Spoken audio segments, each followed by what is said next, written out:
नमस्कार। SSC second year और हम हमारे हिंदी विषय के अंतर्गत आज जो प्रकरण पढ़ेंगे वो है संधि। इकाई 6 का टॉपिक है संधि। इसके बारे में पढ़ेंगे, मतलब कि संधि के जो भेद है, प्रकार है, उसके बारे में भी। अब संधि है, संधि किसे कहते हैं? सबसे पहले संधि किसे कहते हैं? भाषा का जो रूप है हमारा, उसके अंतर्गत हम लोग शब्दों की बात करें, जब शब्द संग्रह की बात करते हैं तो अलग अलग प्रकार से शब्दों को बांटा गया है। वहीं पर विकारी शब्द के अंतर्गत, ठीक है, संधि आती है और हम लोग इसको अपने सिलेबस के अंतर्गत जो कंटेंट है उसी को हम लोग ध्यानपूर्वक पढ़ेंगे और जो संधि है उनके जो प्रकार है, उनमें क्या भेद है, उसको बारीकी से थोड़ा देखेंगे। तो संधि दो वर्णों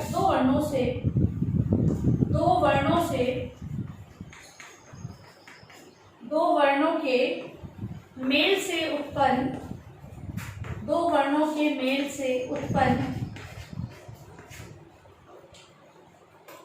ध्वनि विकार को संधि कहते हैं।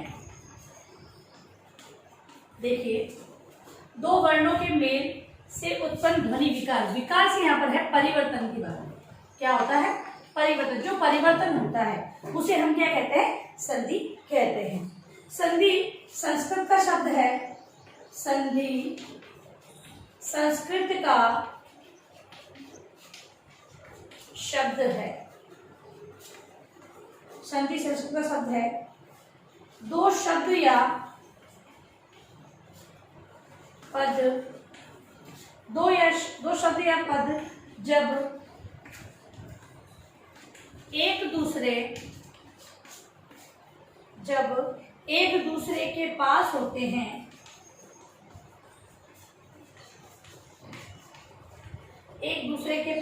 हैं, तब उच्चारण की जब उच्चारण की सुविधा के लिए पहले शब्द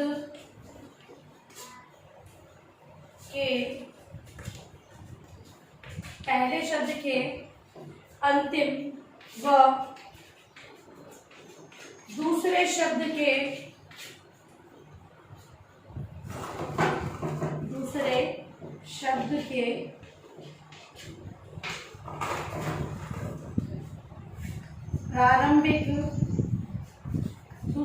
के प्रारंभिक अक्षर या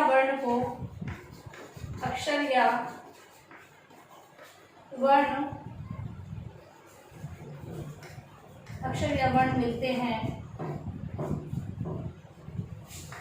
तब उसकी मिलावट से ध्वनि में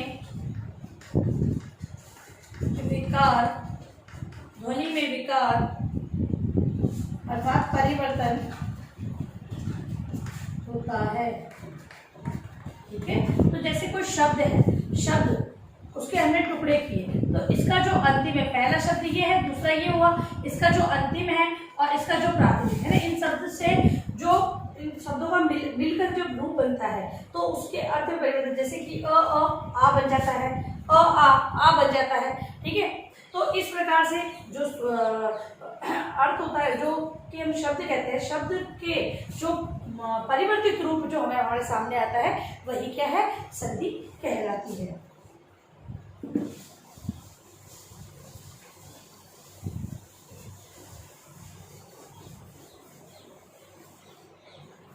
वर्णों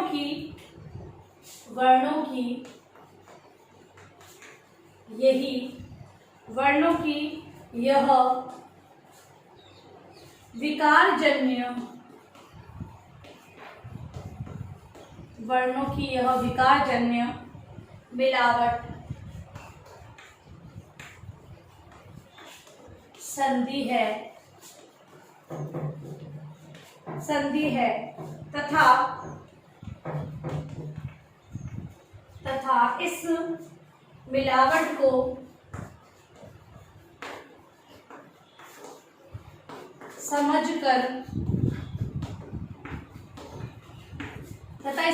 को समझकर वर्णों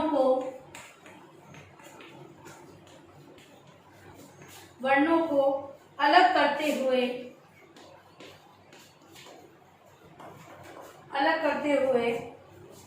पदों को अलग अलग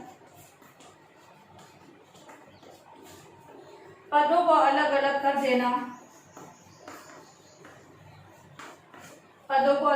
देना संधि विच्छेद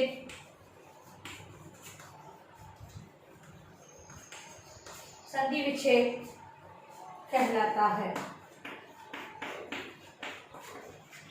अब संधि के प्रकार। संधि कितने प्रकार की होती है? तो संधि 3 प्रकार की होती है। संधि 3 प्रकार की होती है। पहली है स्वर संधि, दूसरी है व्यंजन संधि और तीसरी है विसर्ग संधि।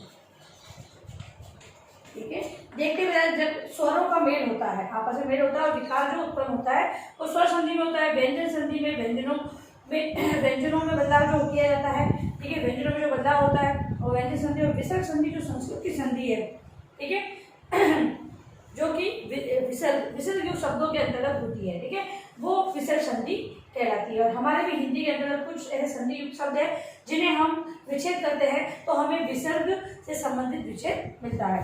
अब हम पहला प्रकार है स्वर संधि, उसके बारे में पढ़ते हैं।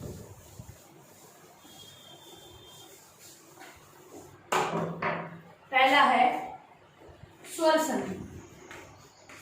इसकी परिभाषा के रूप में हम लिखेंगे तो दो स्वरों के मेल से उत्पन्न विकार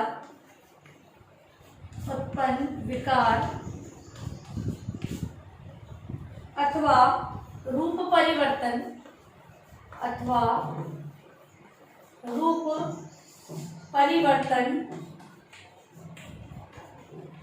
रूप परिवर्तन को स्वर संधि कहते हैं। देखो, ध्यान रखना है, दो स्वरों के मेल से उत्पन्न विकार अथवा रूप परिवर्तन को क्या कहते हैं? स्वर संधि कहते हैं।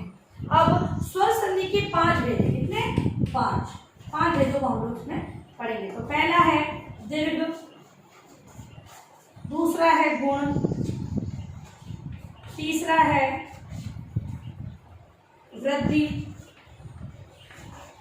चौथा है यण और 5वां जो प्रकार हम पढ़ेंगे वो है अयानी। ठीक है, इन 5 प्रकारों के बारे में हम स्वर संधि के अंतर्गत अध्ययन करेंगे। तो पहला क्या है? दीर्घ। तो दीर्घ को ले लेंगे। पहला है दीर्घ।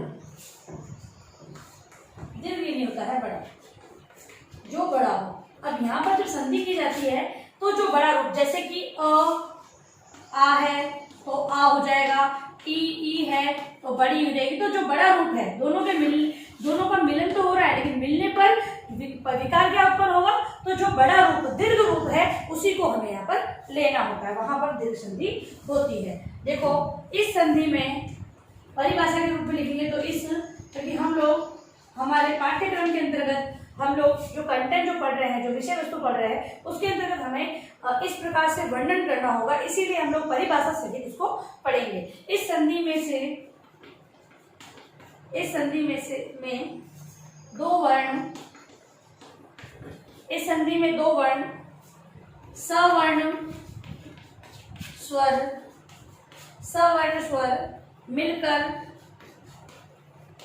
सवर्ण स्वर मिलकर दीर्घ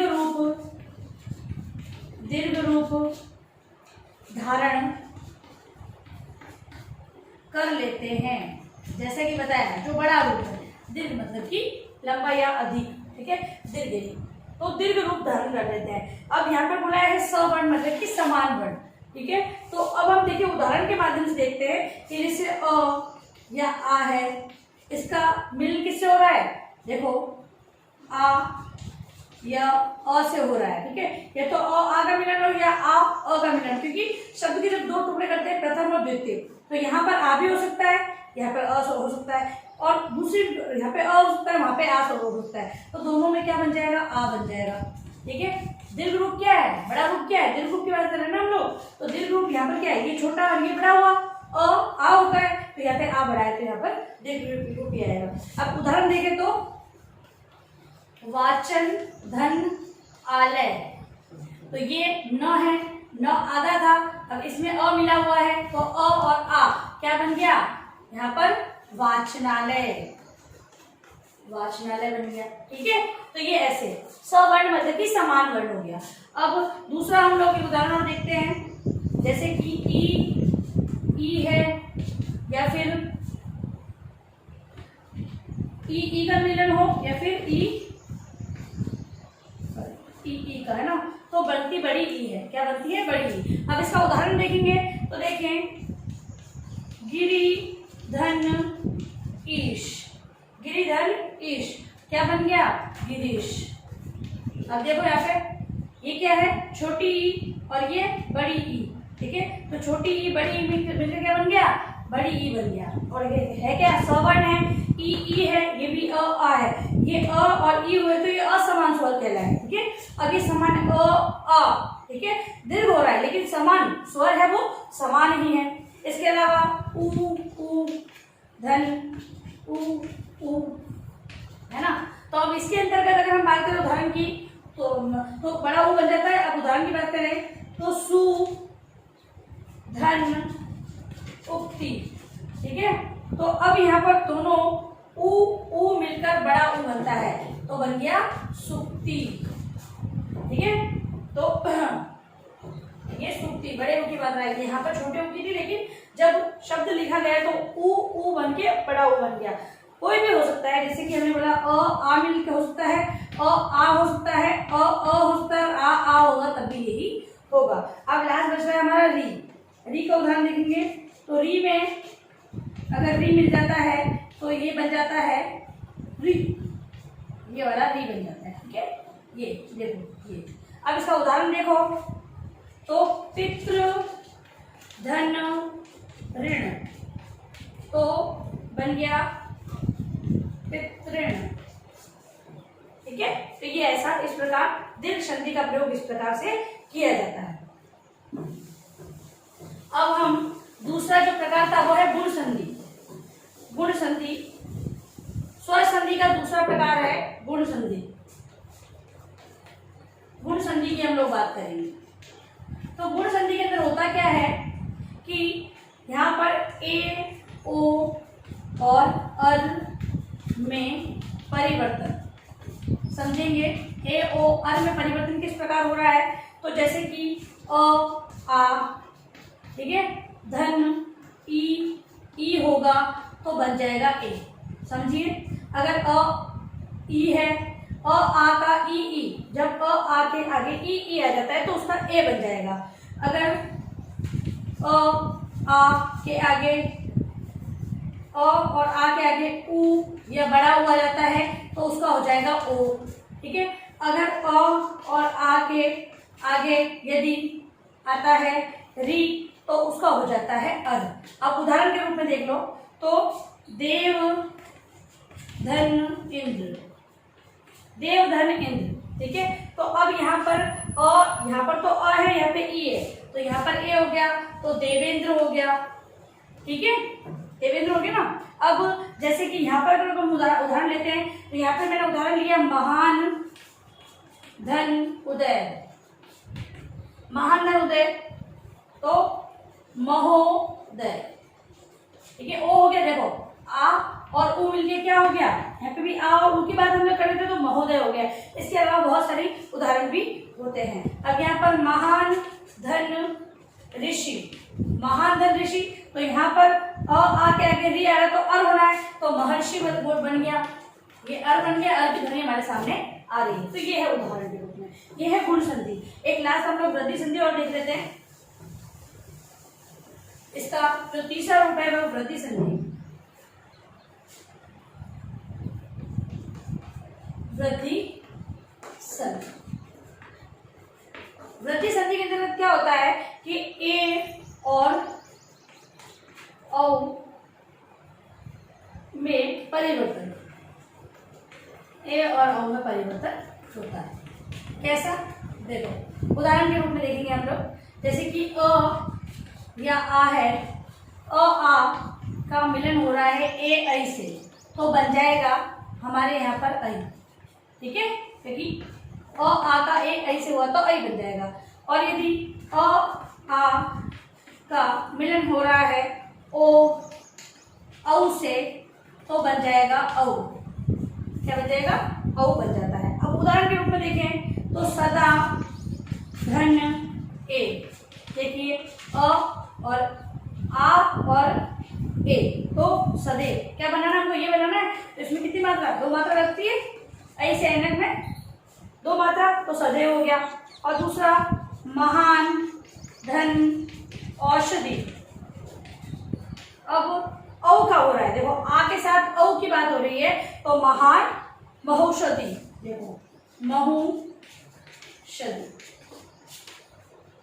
ठीक है, तो ये बन गया। तो इस प्रकार से हमने आज एक तो संधि के बारे में पढ़ा, संधि के प्रकारों को देखा, और स्वर संधि के 3 प्रकारों को हम पढ़ चुके हैं। आगे के जो प्रकार है वो हम अपनी अगली कक्षा में करेंगे। अब आप अपना गृहकार्य प्रश्न लिखें। संधि की परिभाषा समझाते हुए स्वर संधि के 3 प्रकार, दीर्घ, गुण और वृद्धि, ये 3 प्रकार बताइए। ठीक है, ये तीनों प्रकार आपको अपनी उत्तर पुस्तिका में इसको आंसर के रूप में आपको लिख के लाना है। और अंत में आप लोगों से निवेदन है कि इस कोरोना महामारी के अंतर्गत आप लोग कम से कम घर से बाहर निकलें, या फिर आवश्यक कार्य होने पर ही घर से बाहर जाते हैं तो 3 बातों का विशेष ध्यान रखें। मास्क लगाएं, सोशल डिस्टेंस रखें, और अगर किसी चीज़ को आप छूते हैं तो हाथों को बार बार सैनिटाइज करते रहें। सुरक्षित रहे, सभी का ध्यान रखें। धन्यवाद।